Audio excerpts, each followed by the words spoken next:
അയ്യോ ഓ ഓ എടുത്തമിട്ടല്ലോ കുറച്ച്.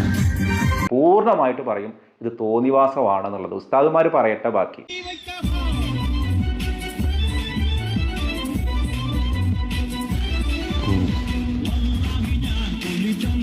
കയ്യിലൊരു ദഫും പ്രവാചക പ്രകീർത്തനവും ഉണ്ട് എങ്കിൽ എന്ത് കാണിച്ചാലും അതൊക്കെ ദഫ് മുട്ടാവൂ. ഇതൊന്നാന്തരം സിനിമാറ്റിക് ഡാൻസാണ്. ഇവിടെ ദഫിന് പ്രസക്തിയുള്ളത്. ദഫ് മുട്ടുന്നതിനേക്കാൾ കൂടുതൽ അവർ മൂടും മുന്നിട്ട് കുലുക്കുകയാണ്.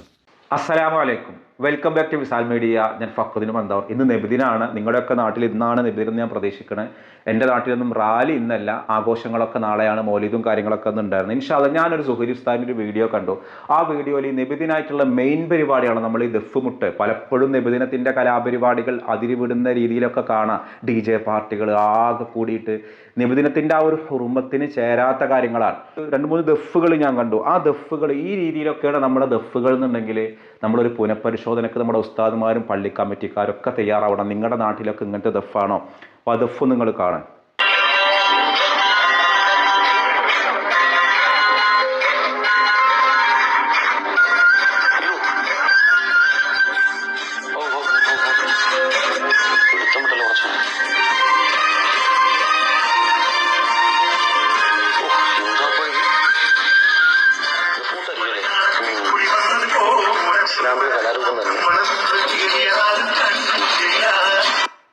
അപ്പോൾ ദഫ് മുട്ട് എന്നുള്ള പേരിൽ നടക്കുന്നത് സത്യത്തിൽ സിനിമാറ്റിക് ഡാൻസ് ആണോ? നമ്മുടെ മദ്രസകളിലൊക്കെ നടത്തുന്ന ദഫ് മുട്ടിൻ്റെ ഒരു കോലാണ് ഇപ്പോൾ ഈ കണ്ടത്. ഇത് സത്യം പറഞ്ഞാൽ ദഫ് മുട്ട് അറിയാവുന്ന ഒരാളോട് ചോദിക്കുക, ഇങ്ങനെയാണോ ദഫിൻ്റെ നിയമങ്ങൾ, ഇങ്ങനെയാണോ ദഫ് മുട്ടെന്ന് വെച്ചാൽ പൂർണ്ണമായിട്ട് പറയും ഇത് തോന്നിവാസമാണെന്നുള്ളത്. ഉസ്താദുമാർ പറയട്ടെ ബാക്കി. വേറൊരു ദഫുകളൊന്ന് കാണി.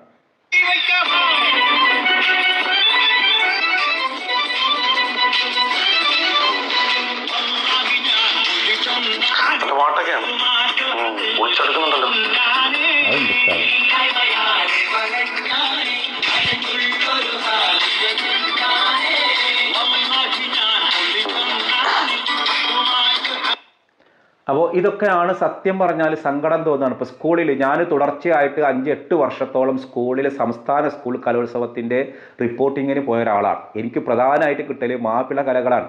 ദഫ് മുട്ട് ഞാൻ ഓരോ 12 ജില്ലകളിലെ 12 സ്കൂളുകളിലെ ദഫ്, അതോടൊപ്പം അതിന് അപ്പീൽ വന്നതിന് 10-24 ദഫ് മത്സരങ്ങൾ നിരന്തരം എല്ലാ വർഷവും കണ്ടിരുന്ന ഒരാളാണ്. അവിടെയൊക്കെയുള്ള ദഫ് മുട്ട് കാണുമ്പോൾ എന്തൊരു ഭംഗിയാണ്, അതിലെന്തൊരു ഇസ്ലാമിക് കല, ആ തനിമയാർന്ന ദഫ്. ഇനി മദ്രസയിൽ കൊണ്ട് വന്നാൽ ഈ മൂടും ഇതൊക്കെ കുലുക്കുക എന്നല്ലാതെ യഥാർത്ഥ കലാരൂപമല്ല ഇവർ കാണിക്കണത്. ഇപ്പോൾ സുഹൈരി ഉസ്താദ് ഈ വിഷയവുമായിട്ട് ബന്ധപ്പെട്ട് ചില വിമർശനങ്ങൾ ഉന്നയിച്ചത് കണ്ടു. സത്യം പറഞ്ഞാൽ നമ്മുടെ പള്ളി ഭാരവാഹികളും മദ്രസയിലെ ഉസ്താദുമാരൊക്കെ ഗൗരവമായിട്ട് ചിന്തിക്കേണ്ട കാര്യങ്ങളാണ് സുഹൈരി ഉസ്താദ് ആ വീഡിയോയിൽ പറഞ്ഞത്. കയ്യിലൊരു ദഫും പ്രവാചക പ്രകീർത്തനവും ഉണ്ട് എങ്കിൽ എന്ത് കാണിച്ചാലും അതൊക്കെ ദഫ് മുട്ടാവൂ. ഇതൊന്നാന്തരം സിനിമാറ്റിക് ഡാൻസാണ്. ഇവിടെ ദഫിന് പ്രസക്തിയുള്ളത്. ദഫ് മുട്ടുന്നതിനേക്കാൾ കൂടുതൽ അവർ മൂടും മുന്നിട്ട് കുലുക്കുകയാണ്. ഇവിടെ ദഫ് അവിടെ അടിക്കുന്നത് ഇത് ഒന്നാന്തരം സിനിമാറ്റിക് ഡാൻസ് അല്ലേ? അല്ല എന്താണ് ഇതിനകത്തുള്ളത്? റസൂലുള്ളാഹി സ്വല്ലല്ലാഹു അലൈഹി വസല്ലം തങ്ങളുടെ ജന്മദിനത്തിന്റെ പേരിൽ റസൂലുള്ളാഹിനെ പ്രകീർത്തിച്ചുകൊണ്ടുള്ള ഗാനത്തിന്റെ അകമ്പടിയിൽ എന്ത് കിടന്ന് കാണിച്ചാലും എന്ത് കിടന്ന് പൊളഞ്ഞാലും അതൊക്കെ ദഫും അതൊക്കെ റസൂലുള്ളാഹിനെ ഹുബ്ബുക്കുന്നതിന്റെ ഭാഗമാകും. ഇതിനൊക്കെ ഒരു അനുകരണീയമായ മാതൃകയില്ലേ? ഇപ്പം സത്യം പറഞ്ഞാൽ മലബാർ കഴിഞ്ഞ് തെക്കൻ ഭാഗത്താണ് DJ പാർട്ടിയൊക്കെ ഉള്ള അടിപൊളി ആഘോഷങ്ങളൊക്കെ ആയിട്ട് നബിദിനം വരാറ്. അതൊന്നും മലബാറിക്കില്ല. മലബാറിലുള്ളത് പ്രശ്നം എന്താണെന്ന് വെച്ചാൽ ഇതുപോലെ ദഫ് മുട്ടുണ്ട് വന്നു കഴിഞ്ഞാൽ ചില ഏരിയയിൽ ഈ ദഫ് മുട്ട് ഇതുപോലെ സിനിമാറ്റിക് ഡാൻസ് ആവാണ്. നിങ്ങൾക്ക് അറിവില്ലാത്തവരാണെങ്കിൽ നിങ്ങൾക്ക് ഞാൻ കോയ കാപ്പാൻ്റെ നമ്പർ തരാം. മഹല്ല് കമ്മിറ്റിക്കാർ ആരാണെന്ന് വെച്ചാൽ അവർ മെസ്സേജ് കേൾക്കുക. നിങ്ങൾ അവരോടൊക്കെ ചോദിക്കുക എന്താണ് ഈ ദഫിന്റെ മാതൃക എന്നുള്ളത്. നമ്മുടെയൊക്കെ മക്കൾ പഠിക്കുന്ന സ്കൂളുകളിൽ യുവജനോത്സവത്തിൽ എല്ലാ വർഷവും ഈ ദഫ് മുട്ട് മത്സരം ഉണ്ടാവും. ജഡ്ജിസന്മാരുണ്ടാവും. എന്തിനാണ് ഈ ജഡ്ജിസന്മാരെ വെക്കേണ്ടി വരുന്നത്? ഇതിനൊരു കൃത്യമായ മാർഗരേഖയുണ്ട്. ആ മാർഗരേഖ ലംഘിക്കാതിരിക്കാനും ഇതിൽ ഏറ്റവും ഭംഗിയായി അത് ആരാണോ അനുവർത്തിക്കുന്നത് അവർക്ക് സമ്മാനം കൊടുക്കാനും വേണ്ടിയാണ്. അല്ല തോന്നിയ പോലുള്ള കളിയല്ല. ഓരോ വർഷവും ഇതിന്റെ എക്സ്ട്രീം ലെവലിലേക്ക് പിടുത്തപ്പെടുകയാണ്. എന്താണ് ഇവരെ കാണിക്കുന്നത് പോലും മനസ്സിലാകുന്നില്ല. അവിടെ ഇരിക്കുന്ന മതപണ്ഡിതന്മാർ ഒരു അർത്ഥത്തിൽ പറഞ്ഞ അസ്വസ്ഥരാകുകയാണ്.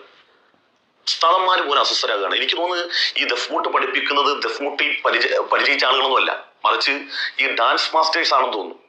ഒരു ഡാൻസ് മാസ്റ്റേഴ്സും അല്ല, ഉസ്താദുമാരുമായിട്ട് ബന്ധപ്പെട്ടവർ എന്നെ ഇത് പഠിപ്പിക്കണവർക്ക് ഒരു ബോധത്തിൽ വേണ്ടേ? പലരുടെയും ധാരണ സ്കൂളിലത്തെ ദഫൊക്കെ മോശമാണ്, ഞങ്ങൾ മദ്രസയിലേക്ക് ആട്ടിക്കൂട്ടതാണ് യഥാർത്ഥ ദഫ് എന്നാണ് ഇവരുടെ ധാരണ.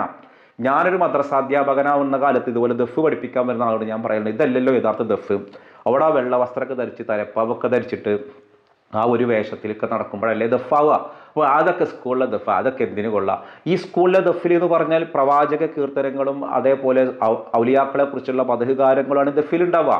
അതൊരു യഥാർത്ഥമുള്ള തോല് കൊണ്ടുണ്ടാക്കിയ ദഫ് ചൂടാക്കിയിട്ട് ആ കൊട്ടുമ്പോൾ കാണുമ്പോൾ ഒരു ഭംഗി, അതിനൊരു സ്പീഡുണ്ട്, വല്ലാത്തൊരഴകാണ്.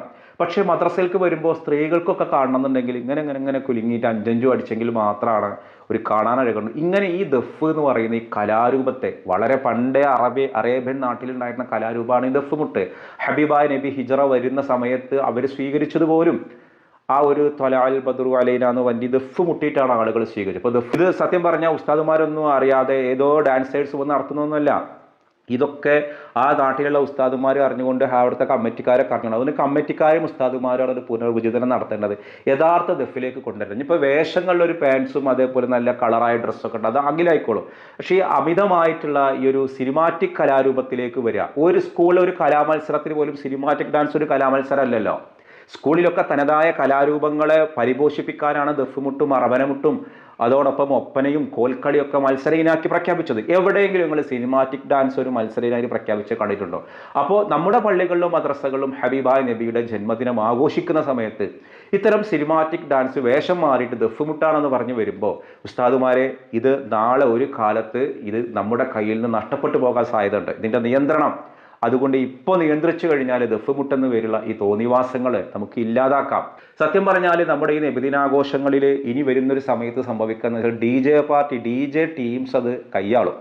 അവരുടെ കയ്യിലുള്ള ഈ ലൈറ്റ് അടിക്കുന്നതുകൊണ്ടെന്നല്ല പ്രശ്നങ്ങൾ. ഈ ഒരു സ്കൂളിലെ ഓണാഘോഷത്തിന് കിടന്ന് തുള്ളണ കണ്ടിട്ടില്ലേ? ആ തുള്ളലിലേക്ക് നമ്മുടെ നബിദിനാഘോഷം മാറുകയാണ്. നബിദിനാഘോഷം പണ്ടൊക്കെ ഉണ്ടായിരുന്ന വളരെ സൗമ്യമായിട്ടുണ്ടായിരുന്ന, വളരെ ഹുബ്ബായിട്ടുണ്ടായിരുന്ന നബിദിനാഘോഷങ്ങളെ ഒരു രാജകീയമായിട്ട് കൊണ്ടാടിയത് നല്ല ഉദ്ദേശത്തിലാണ് തുടങ്ങി വെച്ചത്. ഒരു ഹിജറ 586 ഇർബൽ എന്നു പേരുള്ള ഇറാഖിലെ ഒരു പ്രദേശത്തെ രാജാവായിരുന്ന മുളഫർ എന്നൊരു രാജാവാണ്. ഈ രാജാവിൻ്റെ പിതാവ് സൈനുദ്ദീൻ എന്ന പേരിൽ ഒരാൾ മരണപ്പെട്ടപ്പോൾ വളരെ ചെറുപ്രായത്തിലാണ് മുദഫറിനെ രാജാവാക്കി വാഴിച്ചത്. പക്ഷേ സഹോദരങ്ങൾ പ്രശ്നം ഉണ്ടാക്കി. അങ്ങനെ യൂസുഫിനെയാണ് പിന്നീട് രാജാവായിട്ട് മാറിയത്. പാവം മുദഫർ നാട് വിട്ടുപോയി. അങ്ങനെയാണ് സ്വലാഹുദ്ദീൻ അയ്യൂബി എന്ന കുർദ് വംശജനായ ആ ഭരണാധികാരി അടുത്തെത്തി അദ്ദേഹവുമായിട്ട് സന്ധി ചേർന്നു. അങ്ങനെ സംസാരിച്ച് അവർ തമ്മിൽ നല്ല ബന്ധമുണ്ടായി. പിന്നീട് സ്വന്തം രാജ്യത്ത് രാജാവായിട്ട് ആര് മാറി? മുദഫർ മാറി. ആ മുദഫർ ദീർഘകാലം രാജ്യം ഭരിച്ചിരുന്നു. വളരെ നല്ല ഭരണാധികാരിയായിരുന്നു. സ്വലാഹുദ്ദീൻ അയ്യൂബിയുടെ സഹോദരിയെയാണ് ഈ മുദഫർ രാജാവ് വിവാഹം കഴിച്ചത്. അദ്ദേഹമാണ് ഇതിനൊരു രാജകീയമായ ആഘോഷമാക്കിയത്. അങ്ങനെ ഈ നബിദിനാവുന്ന സമയത്ത് റബീഉൽ അവ്വൽ മാസം കൊണ്ട് വന്നാൽ 20ഓളം ഹുബ്ബകൾ നിർമ്മിക്കും. ഓരോ ഹുബ്ബകൾക്കും ഇങ്ങനെ തട്ടുകൾ ഉണ്ടാവും. ആ തട്ടുകളിൽ പ്രവാചക പ്രകീർത്തനങ്ങൾ പാടുന്ന ആളുകൾ പ്രത്യേക സന്തോഷങ്ങളായിട്ട് കൊണ്ടുവന്ന് മൗലിദ് പ്രകീർത്തനങ്ങൾ, ഒരു വർഷം റബീഉൽ അവ്വൽ 8-നാണെങ്കിൽ അടുത്ത വർഷം റബീഉൽ അവ്വൽ 12-നാണ് ആഘോഷങ്ങളുടെ പ്രധാന ചടങ്ങ്. കാരണം ഇതിലൊക്കെ ഹബീബായ നബിയുടെ ജന്മദിനം ഇഖ്തിലാഫ് ഉണ്ട് എന്ന് പറഞ്ഞിട്ട് ഈ രാജാവിൻ്റെ ആഘോഷങ്ങളിൽ പ്രധാനമായിട്ടും അള്ളാഹുവിൻ്റെ ഔലിയാക്കൾ, പണ്ഡിതന്മാർ, ഹനഫി, ഷാഫിഈ മദ്ഹബുകളിലെ ആളുകളെയൊക്കെ വിളിച്ചുകൂട്ടി. ആ 2 മദ്ഹബുകളാണ് ആ നാട്ടിൽ കൂടുതലായിട്ട് ഉണ്ടായിരുന്നത്. അവരെയൊക്കെ വിളിച്ചുകൂട്ടി എല്ലാവർക്കും ഭക്ഷണങ്ങൾ കൊടുത്ത് ആഘോഷമായിട്ട് പ്രവാചക പ്രകീർത്തനങ്ങൾ പാടിക്കുക, മൗലിദുകൾ ചൊല്ലിക്കുക. 630 ഈ കൂഫയിൽ വെച്ചാണ് അദ്ദേഹം മരണപ്പെട്ടത്. അലി റളിയല്ലാഹുവിൻ്റെ ഖബറിന് ആ ഭാഗത്തായിട്ട് തന്നെയാണ് ഈ ഒരു രാജാവിനെ ഖബറടക്കിയത്. ഒരുപാട് പണ്ഡിതന്മാരുമായിട്ട് ബന്ധമുള്ള, ഒരുപാട് മഹാന്മാരുമായിട്ട് ബന്ധമുള്ള വളരെ നല്ല രാജാവാണ് ഈ ഒരു മുദഫർ എന്ന് പേരുള്ള ഒരു രാജാവ് റളിയല്ലാഹു അൻഹു. അങ്ങനെ നമ്മൾ തർലിയത്തിലിടണം, നല്ലൊരു രാജാവാണ്. അദ്ദേഹത്തിൻ്റെ റബീഉൽ അവ്വലിലെ പരിപാടി എന്ന് പറഞ്ഞാൽ ഭക്ഷണങ്ങൾ കൊണ്ടുവന്ന്, വിവിധതരം പലഹാരങ്ങൾ കൊണ്ടുവന്ന്, പുതുവസ്ത്രം ധരിച്ച് ആളുകൾ വളരെ കെങ്കേമമായിട്ട് രാജാവ് ആഘോഷിച്ചത്. ഇതിനു മുൻപ് ആളുകൾ ഇങ്ങനെ ഒരു ഭരണകൂടത്തിൻ്റെ ഒത്താശയോടെ വളരെ വലിയ ആഘോഷമായിട്ട് കൊണ്ടാടിയെന്ന് വെച്ചാൽ ചില ചരിത്രകാരന്മാർ പറയുന്നുണ്ട്. ഇതിനു മുൻപ് ഇറാഖിലെ തന്നെ ഉമർ എന്നു പേരുള്ള ഒരു വലിയൊരു നേതാവ്, ഒരു സൂഫി പണ്ഡിതൻ, അദ്ദേഹം ഒരു സൂഫി പണ്ഡിതനാണ്, ഒരു രാജ്യത്തിൻ്റെ അധികാരമുണ്ടായിരുന്ന ഒരാളാണ്. അദ്ദേഹം ഇതുപോലെ അദ്ദേഹത്തിൻ്റെ നാട്ടിൽ ഇതുപോലെയുള്ള മൗലിദ് ആഘോഷങ്ങൾ നടത്തിയിരുന്നു എന്ന് ചരിത്രത്തിലുണ്ട്. പക്ഷേ അത് അത്ര വലിയ പ്രാധാന്യം നേടിയില്ല.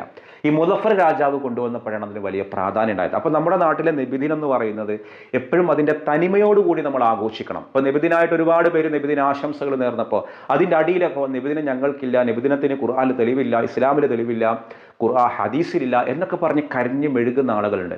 ഒരു കൂട്ടർ ആഘോഷിക്കുമ്പോൾ എന്തിനാണ് നിങ്ങൾക്ക് ആഘോഷം അല്ലെങ്കിൽ ആഘോഷിക്കണ്ട?